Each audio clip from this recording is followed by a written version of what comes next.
Hello everyone, good morning, नमस्कार। कैसे हो सब? बहुत बढ़िया होंगे। आपकी तैयारी कैसी चल रही होगी?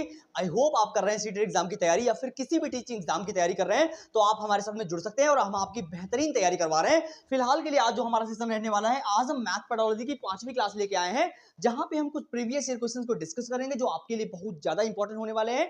अगर आप कर रहे हैं सीटेट एग्जाम की तैयारी या फिर किसी भी टीचिंग एग्जाम की तैयारी कर रहे हैं या फिर किसी प्राइवेट स्कूल में डेमो तक दे रहे हैं, मैं वो भी क्वेश्चंस आपके सामने डेली पे डेली जो है अपलोड कर रहा हूँ डेमो सेशन के रूप में। ठीक है ना?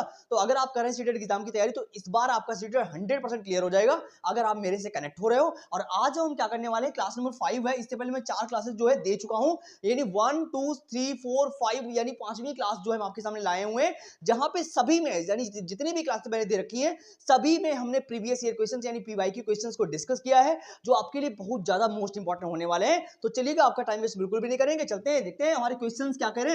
और हो सके तो आप नोट्स बनाते रहिए, क्योंकि जब आप खुद से नोट्स बनाते हैं तब आपकी तैयारी बढ़िया होती है, क्योंकि एक टाइम के बाद में आपको रिवीजन तो करना ही पड़ता है फिलहाल के लिए। ठीक है, तो अगर आप पहली बार आए हैं तो लाइक शेयर तो कर ही देंगे, ताकि जब भी मैं एक नया वीडियो बनाऊं तो आपके पास नोटिफिकेशन आ जाएगा। और सेशन आपको अच्छा लगता है तो लाइक शेयर कर दीजिएगा। फिलहाल के अगर आपको अच्छा लगे तो कर देना, नहीं भी करोगे तब भी काम चल जाएगा। चलते हैं फिर आगे।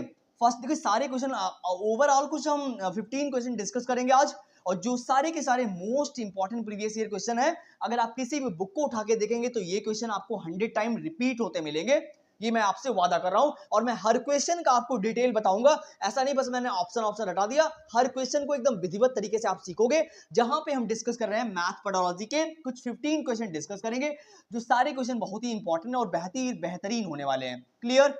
फर्स्ट क्वेश्चन को पढ़िए और जवाब दीजिए कमेंट बॉक्स में। देखिए, हर क्वेश्चन को पढ़ते रहिएगा समझ समझ के, और हो सके तो नोट्स बनाइएगा, और नहीं नोट्स बना तो कम से कम स्क्रीनशॉट तो मारते रहिएगा, क्योंकि एक टाइम के बाद आपको रिवीजन भी करना पड़ेगा। पढ़िए फर्स्ट क्वेश्चन और जवाब दीजिए कि यहाँ पे क्या बोला जा रहा है।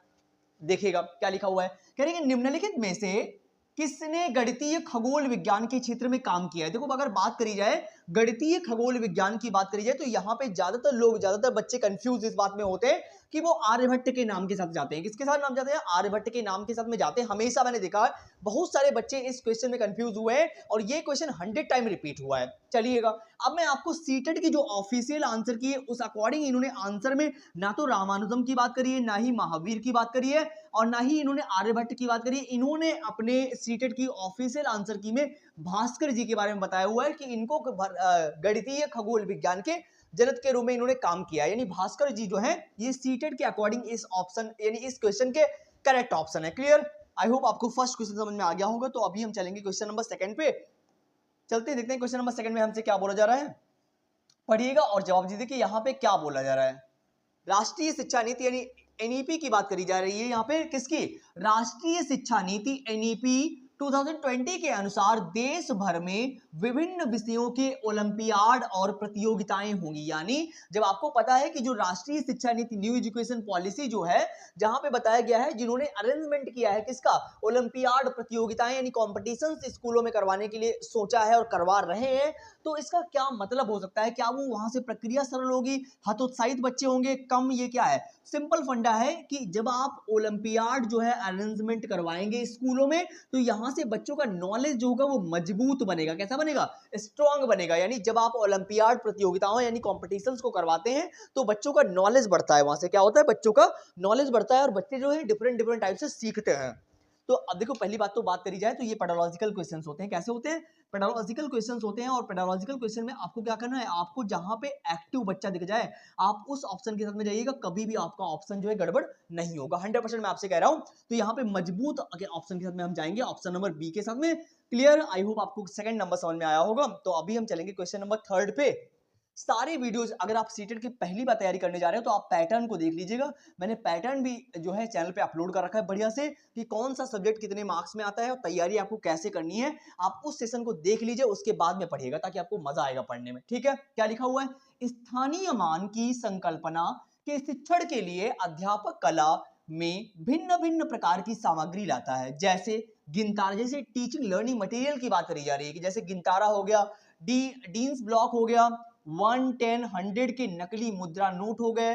उपरोक्त स्थिति में अध्यापक डीन्स सिद्धांत के कौन से नियम का आश्रय ले रहा है? तो अब आप पढ़िएगा और जवाब दीजिए कि यहाँ पे कौन से नियम का जो है आश्रय ले रहा है। क्या ये गतिक नियम है? नहीं, गतिक नियम भी नहीं है। क्या ये गणितीय परिवर्तनशीलता का नियम है? नहीं, ये भी नहीं है। क्या ये रचनात्मक नियम है? नहीं, बोधात्मक परिवर्तनशीलता का नियम है। क्या है ये? बोधात्मक परिवर्तनशीलता का नियम है, जहां पे टीचिंग लर्निंग मटेरियल के थ्रू बच्चों को सिखाया जाता है। तो उपरोक्त स्थिति में अध्यापक जो होता है डीन्स सिद्धांत के कौन से? ऑप्शन नंबर सी, यानी बोधात्मक परिवर्तनशीलता के नियम का आश्रय ले रहा है। क्लियर? तो जब भी बात आ जाए आपको स्थानीय मान की संकल्पना के शिक्षण के लिए, यानी ये सिखा रहा है टीचर, तो वहां पे क्या, जब आप टीचिंग लर्निंग मटेरियल का यूज कर रहे हैं, तो ये कह रहे हैं कि डीन्स के सिद्धांत के अकॉर्डिंग इनमें से कौन सा ऑप्शन जो है करेक्ट होगा? तो सी ऑप्शन जो है वो हमारा एकदम क्लियर है। अब हम चलेंगे आगे क्वेश्चन नंबर 4 पे। देखते हैं क्वेश्चन नंबर 4 में क्या बोला जा रहा है, पढ़िएगा। बहुत ही सिंपल है क्वेश्चन ये वाला। 2015 में भी रिपीट हुआ है, 19 में भी ये रिपीट हुआ है। अब बताइए इसमें क्या है? कह रहे त्रुटियां, यानी गलतियों की बात हो रही। गलतियां जो होती हैं गणित में क्या करती है? एक महत्वपूर्ण भूमिका निभाती है। यह वाक्य कैसा है? देखो, अगर बात करी जाए गणित की, तो यहाँ पे कोई गणित की बात नहीं कर रहे हैं। कोई भी सब्जेक्ट है, जब आप गलतियां करते हो तो आप गलतियों से ही सीखते हो, है ना? ऐसा थोड़ी ना कि गलतियां होंगी नहीं, इंसानों से गलतियां नहीं होती। तो एक सिंपल बात आपको याद रखनी है कि गलतियां जो है वो इंसानों से ही होती है, और गलतियों से सीख सीख के इंसान आगे बढ़ता है। तो इस ऑप्शन के देखते हैं कौन सा ऑप्शन जो है हमारा करेक्ट है। फिलहाल के लिए इन्होंने यहाँ पे बोला है कि त्रुटियां गणित में महत्वपूर्ण भूमिका निभाती हैं। यह वाक्य कैसा है? यह वाक्य गलत है, तो पहली बात गलत होगी, गलत हो नहीं है। त्रुटियां स्वाभाविक होती हैं, जो अधिगम में आती ही आती हैं। ऐसा नहीं कि आप सर्वगुण संपन्न हो आपके अंदर तो आपसे गलती होगी ही नहीं, तो ऐसा नहीं हो सकता ना, क्योंकि त्रुटियां गणित के प्रति लापरवाही वाली अभिवृत्ति को दर्शाती हैं। भाई ऐसा कुछ नहीं होता यार, त्रुटियों के माध्यम से ही तो हम सीखते हैं, आगे बढ़ते हैं, असफलताओं से ही हमें सफलता मिलती है। आगे देखिए, त्रुटियां सही होती हैं क्योंकि शिक्षक को यह समझने में मदद मिलती है कि बच्चे ने गणितीय अवधारणाओं का निर्माण कर लिया। बिल्कुल सही बात यहाँ पे बोली जा रही है कि त्रुटियां जो होती हैं वो सहायक होती हैं। क्या करती हैं? वो सहायता करती है किसको? टीचर जो होता है एक बच्चे का आकलन कर पाता है। क्या कर पाता है? बच्चे का आकलन कर पाता है और जान पाता है कि बच्चे ने कहां तक सीख लिया है। फिर उस अकॉर्डिंग जो होता है वो टीचिंग लर्निंग मटेरियल प्रोवाइड कराता है। अपने लेसन प्लान जो होता है वो बच्चों के अकॉर्डिंग बनाता है कि किस तरीके से बच्चे को समझ में आएगा। क्लियर? इतनी बात। तो गलतियां जो होती है वो लर्निंग में सहायक होती है। कैसी होती है? सहायक होती है, और टीचर को मदद करती हैं। बच्चे की ने गणितीय अवधारणाओं का निर्माण कर लिया है, यानी बच्चे ने कहां तक सीख लिया है। तो बी ऑप्शन जो है वो हमारा एकदम क्लियर है। और आगे पढ़ लेते हैं। गलत है, गलत तो नहीं है, सही है, क्योंकि त्रुटियां कम बुद्धिलब्धि आईक्यू लेवल की बात यहाँ पे नहीं करी जा रही है। क्लियर? तो बी ऑप्शन जो हमारा एकदम क्लियर है। आपको पता है कि तो सिंपल सा क्वेश्चन, बढ़िया सा क्वेश्चन है, पढ़ते रहिएगा जबरदस्त तरीके से और नोट्स बनाते रहिएगा। आगे चलते हैं क्वेश्चन नंबर 5 पे। देखते हैं आगे क्वेश्चन नंबर 5 में हमसे क्या पूछा जा रहा है, पढ़िएगा और बताइए क्वेश्चन नंबर 5 में क्या बात कही जा रही है। कह रहे हैं कि छात्रों को जब दो भिन्नों का योग, क्या कह रहे हैं यहाँ पे? कह रहे हैं कि छात्रों को दो भिन्नों का योग, क्या कह रहे हैं? दो भिन्नों का योग करने के लिए कहा जाता है, यानी दो भिन्न है जिनका योग ऐड करने के लिए, एडिशन करने के लिए कहा जाता है, तब बहुधा इस साधारण त्रुटि का सामना होता है। यानी एक साधारण त्रुटि हो जाती, गलती हो जाती है। वे अंश को अंश में जोड़ते हैं और हर को हर में जोड़ देते हैं। इस भ्रांति का क्या संभावित कारण हो सकता है? पढ़िएगा, बताइएगा कौन सा संभावित कारण हो सकता है। अध्यापक की संकल्पनात्मक समझ में कमी है, ऐसा हो सकता है क्या? अध्यापक की बात नहीं करें, बच्चे के साथ में जाना है आपको। छात्र कक्षा में छात्रों के ध्यान में कमी, ऐसा हो सकता है क्लासरूम में बच्चे ने ध्यान नहीं लगाया, इसलिए अंश को अंश में जोड़ रहा है और हर को हर में जोड़ रहा है। योग में सीखे गए तथ्यों का सामान्यीकरण भिन्नों पर लागू करता है। बिल्कुल सही बात है, योग में सीखे गए तथ्यों का सामान्यीकरण जो होता है वो भिन्नों पर लागू करता है। शिक्षण अधिगम सामग्री का सुलभता से नहीं प्राप्त होना, तो ये भी गलत है। सी ऑप्शन जो है वो हमारा एकदम करेक्ट है, जहां पे सामान्यीकरण की बात करी जा रही है कि भिन्नों पर लागू करता है। क्या? योग में भी सीखे गए, यानी योग जब आप सिखाते हो तो वहां पे आप सिखाते भी तो होंगे कि तथ्यों को किस तरीके से जोड़ना है, कैसे घटाना है। तो इसलिए सी ऑप्शन जो है वो हमारा एकदम क्लियर है। अब हम चलेंगे आगे क्वेश्चन नंबर 6 पे। देखते हैं आगे क्वेश्चन नंबर 6 में क्या बोला गया है, पढ़िएगा और जवाब दीजिए कि क्वेश्चन नंबर 6 में क्या बोला गया है। देखिएगा, पढ़िएगा और बताइए मुझे आंसर कमेंट बॉक्स में कि इसका आंसर क्या होगा। पढ़िएगा, लिखा हुआ है कि छात्रों की आंकड़ों की संग्रहण, क्या लिखा हुआ है? छात्रों की आंकड़ों के संग्रहण की समझ के आकलन के लिए सर्वाधिक उपयुक्त रचनात्मक कार्य कौन सा है। यानी जो छात्र होते हैं उनके आंकड़ों के संग्रहण के समझ के आकलन के लिए सर्वाधिक उपयुक्त रचनात्मक कार्य कौन सा है? क्या वो वर्ग पहेली, जब आप पहेलियां सिखाते हैं, कक्षा में विचार विमर्श करते हैं, वो है? भूमिका अभिनय है? नहीं। सर्वेक्षण पर आधारित परियोजना यानी है, क्या है? ये एक प्रैक्टिकल है, प्रोजेक्ट है। तो सी ऑप्शन जो है वो हमारा एकदम क्लियर है। अब हम आगे चलेंगे, देखते हैं क्वेश्चन नंबर 7 में क्या बोला जा रहा है। आगे बढ़ते हैं थोड़ा सा, पढ़िएगा क्वेश्चन नंबर 7, बहुत ही बढ़िया क्वेश्चन दिया हुआ है। क्वेश्चन नंबर 7 को पढ़िएगा और जवाब दीजिए कि यहाँ पे क्या बोला जा रहा है। देखिएगा, लिखा हुआ है यहाँ पे एकदम बढ़िया तरीके से इन्होंने कि प्राथमिक स्तर पर छात्रों को गणितीय क्रियाकलापों में व्यस्त रखना और तरीकों से सहायक हो सकता है कि जैसे कि, यानी जो प्राथमिक स्तर प्राइमरी लेवल की बात कर रहे हैं, जो प्राइमरी क्लासेस होती हैं उनमें छात्रों को गणितीय क्रियाकलापों में व्यस्त रखना बहुत से तरीकों से सहायक हो सकता है। यानी जब क्लासरूम में, प्राइमरी क्लासरूम में आपने देखा होगा, जब आप छोटे बच्चे का एडमिशन कराने के लिए जाते हैं तो मैम लोग क्या करती है, टीवी चला देती है क्लासरूम में और बच्चे देखा करते हैं उनको, है ना। तो वहां पे क्या है, आप बच्चों को व्यस्त रखते हैं तो बहुत से तरीकों में सहायता मिल सकती है, जैसे कि छात्रों को कई अमूर्त अवधारणाओं का अन्वेषण करने और परिकलन रणनीतियों को सीखने के अवसर प्रदान करता है। बिल्कुल सही बात है, डिफरेंट रणनीतियों को सीखने का अवसर प्रदान करता है। सही है। आगे, समय सारणी में दिए गए खाली कालांशों का उपयोग करने में सहायता करते हैं। खाली कालांशों का समय देने में थोड़ी ना होता है? छात्रों को उनकी गणितीय समझ एवं विवेचन को और गहन करने में सहायता करता है, ऐसा नहीं होता। संकलित आकलन के उपकरण का कार्य करता है, बिल्कुल सही बात है। तो ए और सी, देखो एक मिनट बेटा, एक मिनट गलत हो गया थोड़ा सा। देखो, संकलित आकलन के उपकरण का, संकलित आकलन का उपयोग नहीं करेगा यहाँ पे, यार गलत है भाई। है छात्रों को उनकी गणितीय समझ एवं विवेचन को गहन करने में सहायता करते। देखो ये ऑप्शन सही लिखा हुआ है और ये भी सही है कि छात्रों को कई अमूर्त अवधारणाओं को अन्वेषण करने और परिकलन करने की सहायता, इस सीखने के अवसर प्रदान करता है। तो ए और सी हमारा क्लियर है। कौन सा? ए और सी, यानी ए डी ऑप्शन जो है वो हमारा एकदम क्लियर है। अब हम चलेंगे आगे क्वेश्चन नंबर 8 पे, पढ़ते हैं क्वेश्चन नंबर 8 में क्या बोला गया है, समझते हैं क्वेश्चन नंबर 8 को। पढ़िएगा, लिखा हुआ है ज्यामिति को गणित का एक महत्वपूर्ण क्षेत्र माना गया, यानी जो ज्योमेट्री होती है, मैथमेटिक्स में पार्ट होता है, उसमें कह रहे हैं कि और प्राथमिक गणित का यह एक अभिन्न भाग होना चाहिए। यानी प्राथमिक गणित का यह एक अभिन्न भाग होना चाहिए। कि ऐसा इसलिए है क्योंकि सभी छात्र ज्यामिति में अच्छे अंक प्राप्त करते हैं, क्योंकि यह समझने में सरल है। ऐसा हो सकता है भाई, ऐसा नहीं है? ज्यामिति गतिविधि उन्मुख है और खेलने का समय देती है। खेलने का समय देती है क्या? आगे देखिएगा, कई प्रसिद्ध गणितज्ञों में ज्यामिति के विकास में सहयोग दिया है, ऐसा बोलेंगे यहाँ पे। ज्यामिति के अनुभव दैनिक जीवन में अधिगम और गणितीय विचारों एवं अवधारणाओं के अधिगम और दृष्टिकरण में सहायता करते हैं। बिल्कुल, जहां पे बच्चा आपको एक्टिव दिख जाए और जो वो दैनिक जीवन से रिलेट करते हुए चीजें कर रहा है, यानी अन्वेषण कर रहा है, ज्ञान को अर्जित कर रहा है, तो आप उस ऑप्शन के साथ में जाइएगा, कभी भी आपका ऑप्शन गड़बड़ नहीं होगा। अब हम चलेंगे आगे की, देखते हैं क्वेश्चन नंबर 9 में क्या बोला गया है, समझते हैं आगे। क्वेश्चन नंबर 9 में क्या बोला गया, पढ़िएगा जरा, बहुत गर्मी हो रही यार।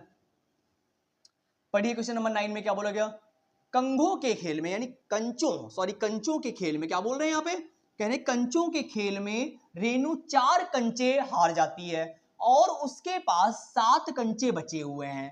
उसने कितने कंचों के साथ खेल शुरू किया था? उपरोक्त प्रश्न कैसा उदाहरण है, इन्होंने बोला है, यानी किस तरीके का उदाहरण है ये बताइएगा। क्या ये खुले सिरे वाला प्रश्न है? नहीं। बहुविकल्पी प्रश्न है? नहीं। व्यवकलन प्रश्न है? नहीं। योग पर संदर्भात्मक प्रश्न का उदाहरण होता है, यानी यहाँ पे योग की बात करी जा रही है ना, या संदर्भात्मक बात करी जा रही, तो यहाँ पे योग से रिलेटेड है, तो आप योग के साथ में जाइएगा। इसीलिए क्वेश्चन नंबर 9 का आंसर जो है ऑप्शन नंबर ए हमारा हो जाएगा। बहुत ही सिंपल है यार, एज ए टीचिंग की आप तैयारी कर रहे हो तो यहाँ पे ऐसा कोई भी क्वेश्चन नहीं जहाँ पे आपको दिमाग लगाना पड़ रहा हो, है ना।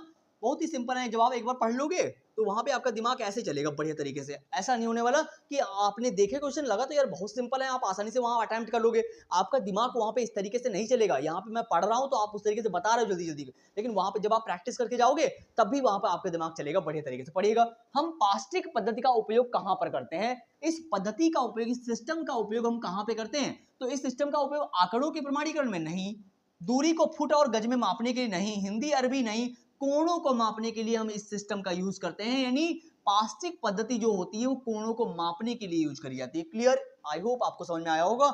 इसका ऑप्शन जो है क्वेश्चन नंबर 10 का ऑप्शन नंबर बी जो है वो क्लियर हो जाएगा। अब हम चलेंगे आगे क्वेश्चन नंबर 11 पे।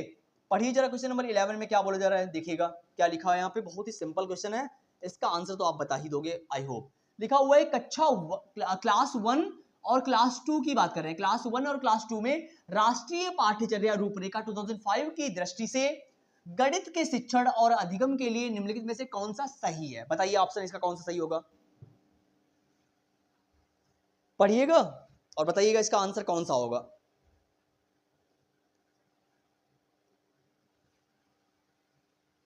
देखो क्या कह रहे हैं यहाँ पे, कह रहे कि कक्षा क्लास 1 और क्लास 2 में राष्ट्रीय पाठ्यचर्या रूपरेखा 2005 की दृष्टि से गणित के शिक्षण और अधिगम के लिए निम्नलिखित में से कौन सा सही है? पॉजिटिव पॉइंट पूछा गया हमसे, कौन सा सही है पूछा गया है, तो बताइएगा कौन सा सही है। कलन विधि और रटांत, रटांत की बात है, रटने पे जाओ ना कहीं, बिल्कुल भी जहां पे रटना दिख जाए तुरंत हट जाओ उसको। कक्षा क्लास 1 और क्लास 1 और सेकंड में केवल मौखिक प्रश्नों को करवाना चाहिए, केवल मौखिक लिखवाओगे नहीं, बच्चा सीखेगा कैसे, है ना? तो ये तो अपने आप गलत हो गया, ये भी गलत हो गया अपने आप। क्लास 1 और क्लास सेकंड में गणित को नहीं पढ़ाया जाना चाहिए। भाई ऐसा कैसे हो सकता है कि क्लास 1 में और क्लास 2 में आप गणित को नहीं पढ़ाओगे, है ना? आप एक्टिविटी के थ्रू बच्चों को सिखाने की कोशिश तो करोगे एटलीस्ट। क्लियर?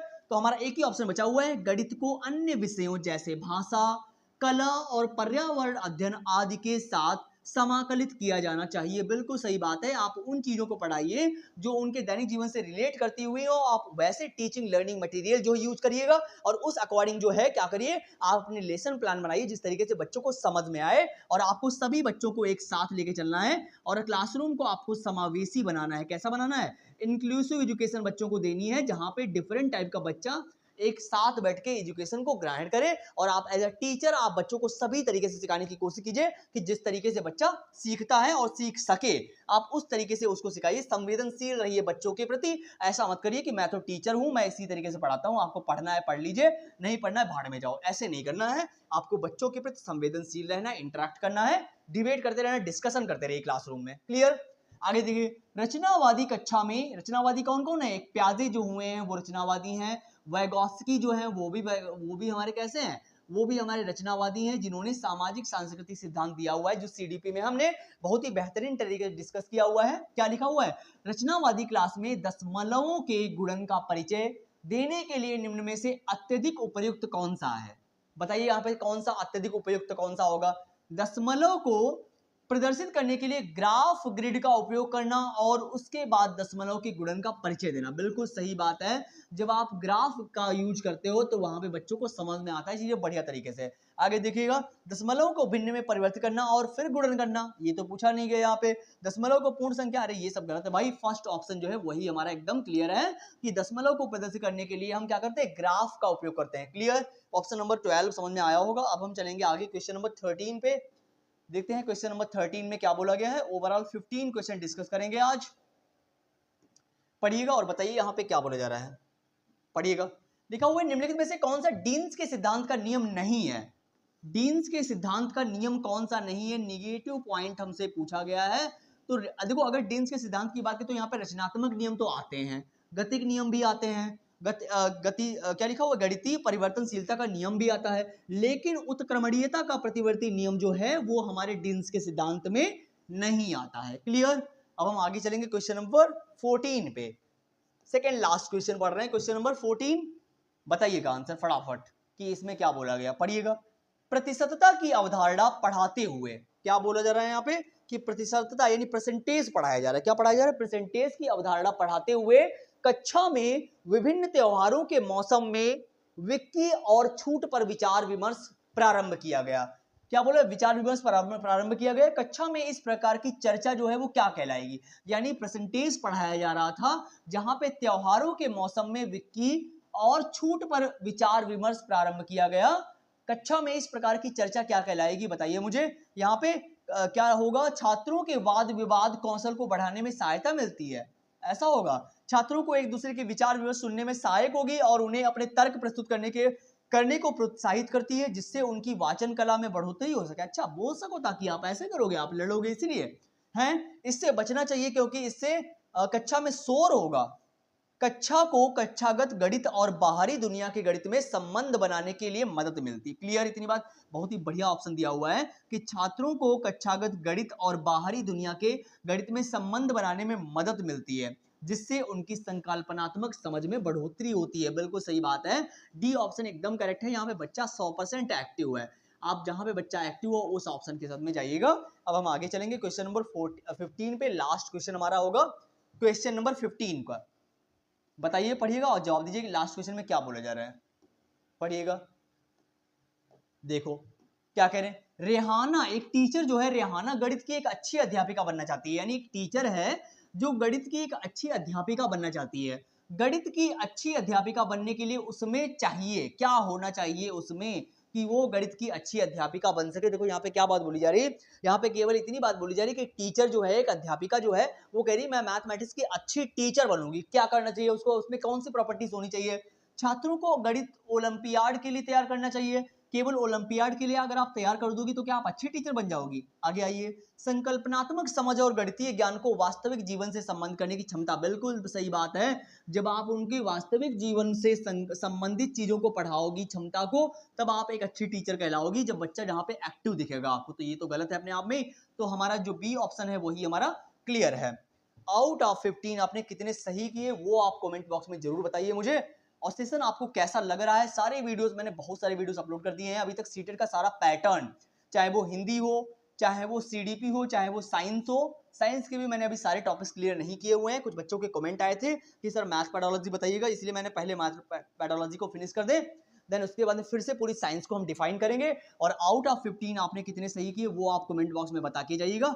सेशन अच्छा लगा हो तो लाइक शेयर तो कर ही देना यार, ताकि जब भी मैं एक नया वीडियो बनाऊंगा तो आपके पास नोटिफिकेशन आ जाएगा। अगर आप किसी प्राइवेट स्कूल में डेमो तक दे रहे हैं तब भी आप मेरे से कनेक्ट हो सकते हो, मैं 100% आपकी मदद करने के लिए तैयार रहूंगा। क्लियर? और जितने भी क्वेश्चन मैंने करवाए हुए हैं वहां पे कहीं पर भी आपको डाउट दिख रहा है और कौन सा टॉपिक आपको समझ में नहीं आ रहा है, वो टॉपिक आप कमेंट बॉक्स में बताइएगा, मैं उस टॉपिक के अकॉर्डिंग वीडियो प्लान करने की कोशिश करूंगा 100%। Clear? Thank you so much for coming, thank you so much मेरे यार।